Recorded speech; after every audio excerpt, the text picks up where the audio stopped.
ঈদযাত্রায় ঘরমুখো মানুষের বাড়ি ফেরায় স্বস্তি দিতে স্পেশাল বাস সার্ভিস দেওয়ার পদক্ষেপ নিয়েছে বিআরটিসি। মঙ্গলবার থেকে শুরু হয়েছে অফলাইন ও অনলাইনে অগ্রিম টিকিট বিক্রি।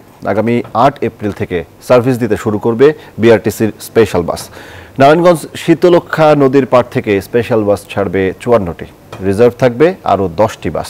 এছাড়া রাজধানীর গাবতলী, কমলাপুর, মোহাম্মদপুর, সায়েদাবাদ থেকে দেশের ৬৪ জেলায় বিআরটিসির বাস ছেড়ে যাবে।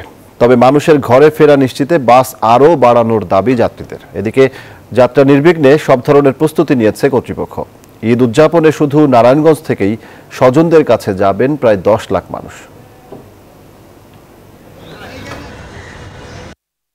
বিআরটিসি কোনো যুগান্তকারী পদক্ষেপ গ্রহণ করে সেই ক্ষেত্রে ঘরমুখী মানুষের অনেক উপকার হবে। নিরাপদে আমরা বাড়িতে ফিরে যাওয়া এবং বাড়ি থেকে ফিরে আসার জন্য যদি বিআরটিসি কোনো পদক্ষেপ নেয় তাহলে আমাদের প্রত্যেকের জন্যই সেটা ভালো হবে। আমাদের নারায়ণগঞ্জ বাস ডিপোতে ৭৭টি গাড়ি আছে, তার ভিতরে ৫৪টি গাড়ি বিভিন্ন ডিস্ট্রিক্টে রিজার্ভে ঘরমুখী মানুষের পৌঁছে দিবে।